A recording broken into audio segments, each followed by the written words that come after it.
Hello, magandang araw kapatid. Di ba mayroon tayong series ng Names of God? Ngayon pag-aaralan naman natin yung isang meaning ng pangalan ng Panginoon. At bago yan ay magkamustahan mo tayo. Kamusta ka kapatid? Kamusta naman ang araw mo? Nawa ay maganda. At kung hindi naman masyadong maganda, huwag kang mag-alala. Gaganda rin yan. Hindi laging umuulan. Amen? Gaya ko, ngayon, siguro may mga ibang taong nakaka-relate dito. Ngayon, medyo hindi maganda ang mga araw ko, ang mga araw na nagdaan. Dahil, alam naman natin lahat na na-diagnose ang aking husband with dementia, early onset ng Alzheimer, pero we keep praying for healing, no? But more than that, ang impress ng Lord, pray for salvation. Kasi kahit i-heal natin, kung walang Lord, useless. Amen? So kayo, kung anong pinagdadaanan nyo, may mga taong gusto nyo ipag-pray, walang problema, let's pray for healing. But more than that, pag-pray natin na makilala sila sa Panginoon. Amen? Para iba ang pag-atake mo sa buhay at sa problema kapag may Panginoon ka, kapag ang anchor mo si Lord. Ito nga, not to dishonor, no? My husband, ito nga, recently, syempre alam naman natin kapag dementia, may mga fits of rage, may anger, may mga episodes, no? So, minsan may mga nangyaring ganun. Every time na ganun, minsan ang mga napagdidisitahan na ibabato ang aking Bible. Pero we know that is the work of the enemy. It's not the person. Pero we pray for the person na mapuspos ng Panginoon na ma-experience niya si Lord. But all these things nangyayari for God's greater purpose. Sa ngayon, hindi ko masasagot kung ano yun. Basta alam ko magandang outcome nun. Okay, so kung ano man pinagdadaanan mo, mahal kong kapatid, hang in there. Ito, not for anything na victim or something. If it's not for God, di ba minsan yung pagbibigay natin sa tao, sumal natin sa buhay.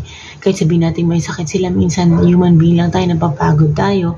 We have our needs also and we get tired. Di ba? We're not perfect. That's why we need Christ to always depend kay God sa lahat ng bagay. Ako nga isang scenario recent, may sinabi ako sa kanya na gawin to drink his barley juice. Parang ayaw niya. Tapos umalis ako. Pag alis ko, nasa likod ko pala ang may sinabi na anyway, to cut it short, na nasuntok ako, no? Ayun, so sabi, na-caught off guard ako. Ngayon, it's very important.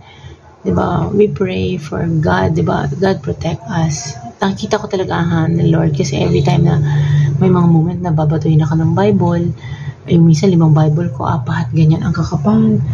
Diba? Bakit ako sa babato sa akin, na-caught akong gano'n. Pero when I say, Jesus, hallelujah, hindi niya na ibabato, na ibababa niya. Pero yung mga moment na hindi ako aware sa mga pangyayari, bigla siyang darating sa akin. Isa nangyari, Celia, may ibabato niya. Pagka harap ko, sumigaw lang ako, Jesus, di ba? Prayer na yan eh. Hallelujah. Binaba niya. Yun. Pero may mga time, deception kasi, insan yun nga, nakatalikod ako, tapos biglang pagharap mo itong gilid mo, bigla ka masusuntok. Ganun, parang, oh my God, ito nga, tingnan, ayan yung nangyari, yung isa. Medyo,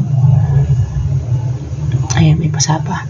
So, hindi okay. And I remember one time, di ba, kahit sino sa atin, pag pinipisikal tayo ng tao, hindi maganda, we have to set our boundaries. Pero may mga bagay na hindi mo ma-avoid. Like, in my case, asawa ka, sino mag-aalaga? No? Sino? Who's going to take care of you? Yun na naisip ko. And I know na naisip ko yun. It's not really me, it's the Holy Spirit. So, sabi ko, Lord, give me wisdom. Anong gagawin ko? Nagkaroon ako ng katuwang sa kanya ngayon. May pumapasok sa bahay na helper na nagbibigay sa kanya ng meds para hindi niya ako palagi nakikita. Parang ang init ng ulo niya pag nakita niya ako. Parang ganun, over familiarity, and nagka-clash yung spirit talaga namin. Ganun. Pero the more na ginagawa na yun. Kasi alam mo, pag ang tao nasa kalaban, hindi ka naman niya kukunin eh. Kapag nakatay ka na kay Satan, naka yung hand mo, nakakanda doon ni Satan, alipin ka na niya eh. Sino gustong kunin ng Satan? yung mga nasa Panginoon, di ba? Kasi ayaw niyang mag-worship tayo kay Lord. Minsan it's the weakest dun sa family natin na ginaganon.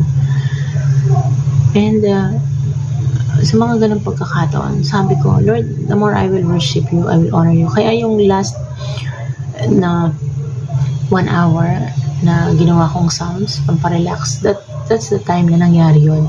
That night ginawa ko. I did that, naiyak ako, tapos I lift up my hands to the Lord in prayer. Alam mo yun, para maibsan yung pain and makomfort ako ng Word of God, which is true, na talaga namang ang salita ng Panginoon ay comfort natin. So, yun ang kwento ng mga prayers na nilagay natin huli. Alam mo yun, napoproduce yun because of the pain, the discomfort, and the longing for God's strength. Yung isi-save ako ng Lord, diba? Sa lahat ng yan. Actually, mahirap, masakit nung inaangat ko nga yung kamay ko, pero mat mabuti ang Diyos sa lahat ng oras. Sabi ko nga, isang aspeto lang natin ng buhay yung problema.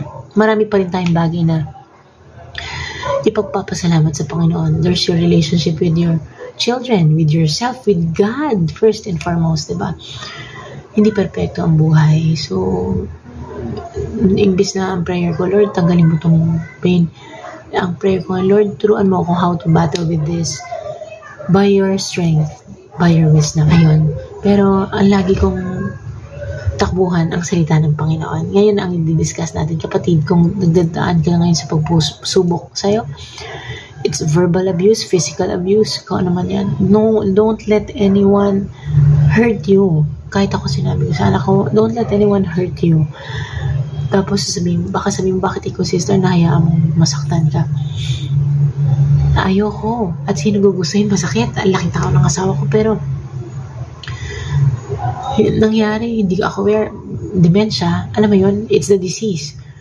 I-isolate mo yung tao dun sa disease, pero syempre, masakit, diba? But thank you, Lord, for the wisdom. Ngayon, ang laking tulong ngayon na meron akong katuwang sa bahay na may stay out na pumupunta to help me out with him. Ayun. Tapos, pag wala naman daw ako, hinahanap ako, nalulungkot. Gusto daw, nandyan ako. Ay, ganun talaga. Let's take one day at a time. But, tatandaan natin, no?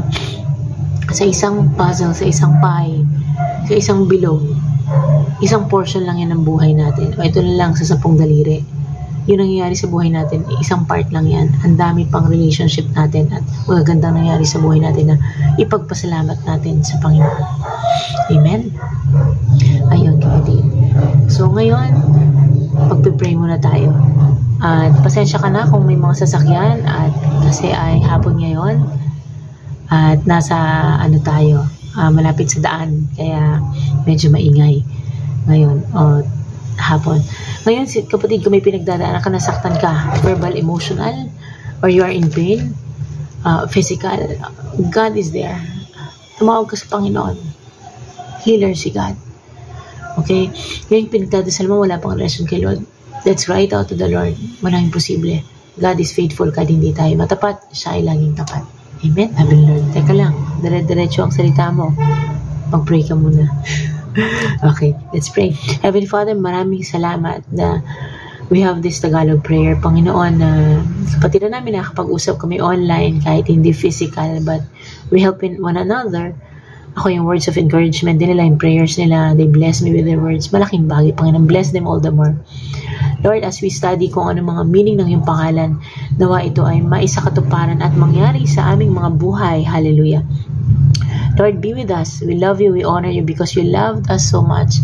And help us to always fix our eyes on you.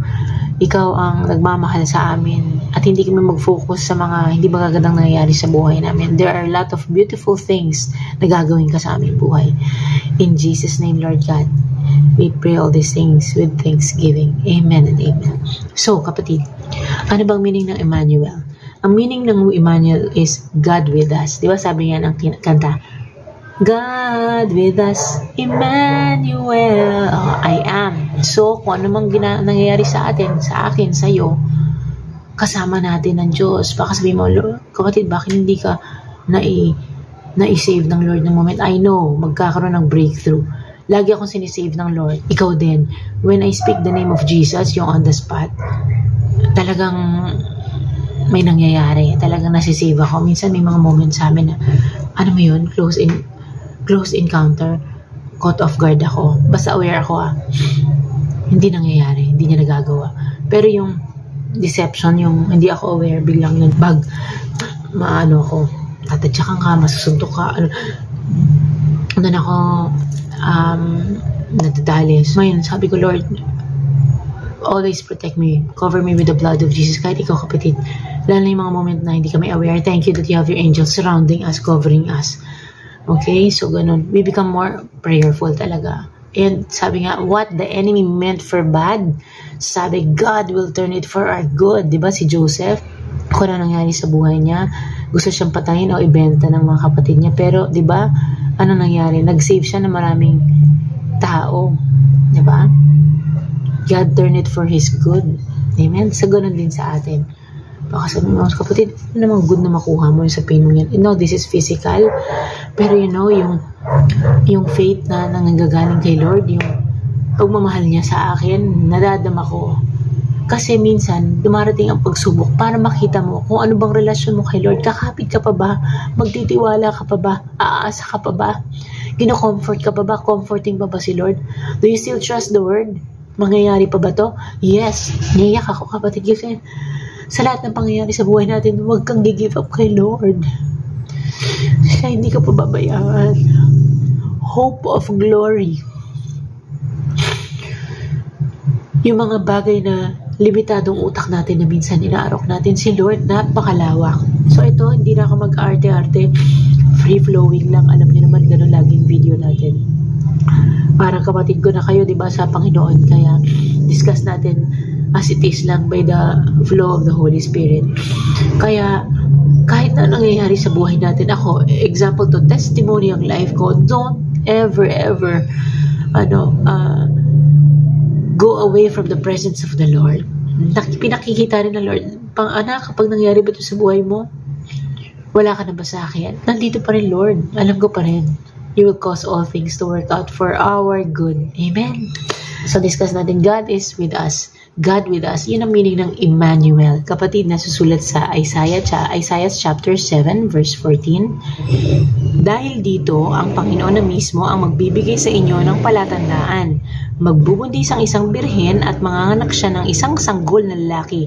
At tatawagin niya ang bata na Emmanuel o Emmanuel.